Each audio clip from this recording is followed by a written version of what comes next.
금융감독원과 함께 다양한 정보를 전해드리는 시간입니다. 알아두면 돈이 되는 금융픽. 오늘은 금융감독원 자본시장 감독국 정노윤 선임조사역 전화 연결돼 있습니다. 조사역님 안녕하세요. 네, 안녕하세요. 금융감독원 정노윤 선임조사역입니다. 네, 오늘은 해외 주식을 직접 거래할 때 유의사항을 알려주신다고 하는데 요즘 해외 주식 하시는 분들이 많이 늘었죠? 네, 최근 저희 금감원이 개인의 해외 주식 투자 현황을 분석한 결과를 먼저 말씀드려 보겠습니다. 먼저 2021년 말 기준 해외 주식 계좌는 총 491만 저로 2년 새 6배나 증가했습니다. 특히 젊은 층의 계좌 수가 빠르게 증가했는데요. 20대, 30대의 계좌 수가 250만 저로 전체 계좌의 절반 이상을 차지했습니다. 또한 전체 거래 규모도 크게 늘어났습니다. 2021년 개인의 해외 주식 매수는 2,035억 달러, 매도는 1,822억 달러로 총 213억 달러 순매수를 기록했습니다. 작년의 매도 금액은 2년 전에 비해 각각 10배에 이를 정도로 해외 주식 시장 규모가 크게 확대되는 추세였습니다.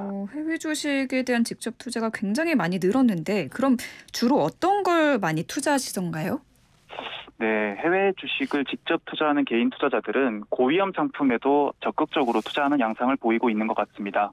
주로 미국 나스닥의 대형 기술주에 투자하면서 레버리지 ETF와 ETN 같은 가격 변동성이 큰 상품에 대한 투자 비중도 증가하고 있습니다.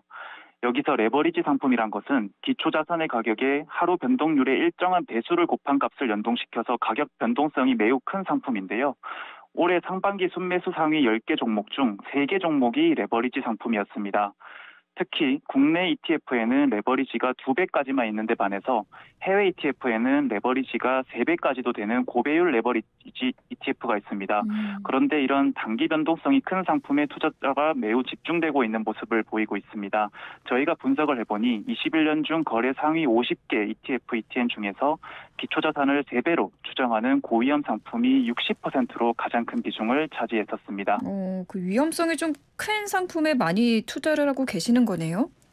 네, 그렇습니다. 최근 미국 등 주요국에서도 금리 상승도 가파르고 원달러 환율도 상승하고 있어서 변동성이 매우 확대되고 있습니다. 그런데 해외 주식 투자는 정보가 제한적인 데다가 거래 과정도 복잡하기 때문에 국내 주식과는 사실 위험 요인이 많이 상이합니다. 네. 따라서 해외 주식 투자할 때는 여러 가지 위험 요인을 고려하셔서 신중하게 하실 필요가 있습니다. 네, 요즘 워낙 변수도 많은 시기라서 특히 더 신중히 투자하셔야 할 것 같은데요. 해외 주식 투자할 때 관련 기업 정보는 어디서 확인할까요? 네, 보통 해외 주식은 국내 주식처럼 공시가 이루어지지 않고 아무래도 언어 장벽도 있다 보니 유튜브나 소셜미디어 등 여러 채널을 통해서 간접적인 정보를 접하고 주식을 거래하는 것이 현실인데요. 정식 공시 서류를 통해서 기업 정보를 확인하는 것이 중요하다고 볼 수 있겠습니다. 투자 대상 기업에 대해 적시에 정확한 정보를 확인할 수 있는 공식 채널은 해당 기업이 제출한 공시 서류이기 때문인데요. 저희 금융감독원처럼 미국 SEC와 같은 감독 당국에서도 공시 서류를 조회할 수 있는 시스템을 운영합니다. 우리나라의 경우 다트가 있다면은 미국 SEC의 공시 시스템은 에드가라고 불리는데요. 여기서 기업의 재무제표, 주요사항 보고서 등 주요 공시를 확인하시고 투자 판단에 활용하는 것이 중요하다고 볼 수 있겠습니다. 에드가 말씀하신 이곳에 가면 정식 공시 서류를 확인할 수 있다라는 말씀이시죠? 네, 맞습니다. 그러면은 해외 주식 투자할 때 가장 유의해야 할 사항은 어떤 게 있을까요?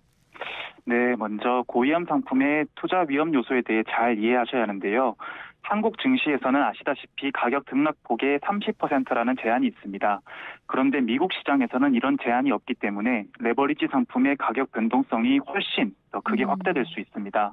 예를 들어 기초지수가 33% 이상 하락했다고 가정하면은 3배 레버리지 상품은 원금 전액을 손실 볼 수도 있는 겁니다. 이렇게 높은 가격 변동 위험뿐만 아니라 수익률의 복리 효과도 발생할 수 있습니다. 조금 어려운 말일 수도 있는데요. 네. 설명을 해보자면은 기초자산 가격이 상승과 하락을 반복해서 변동성이 커질 경우에 레버리지 상품의 누적 수익률이 기초자산의 수익률보다 더 낮아져서 손실을 볼 수도 있습니다. 예를 들어 설명해 볼게요.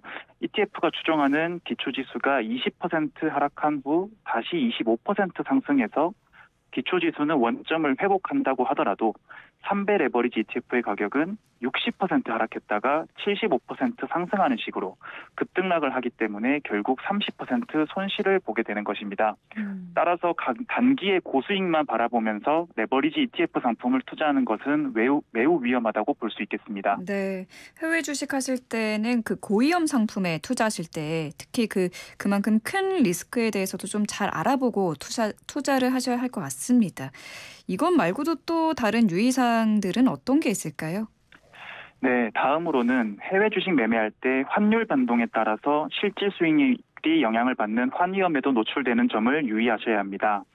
매수 전 원화에서 달러로 환전을 하고 매도 후에 달러에서 원화로 환전을 하게 되면서 환위험에 총 2차례 노출되는데요.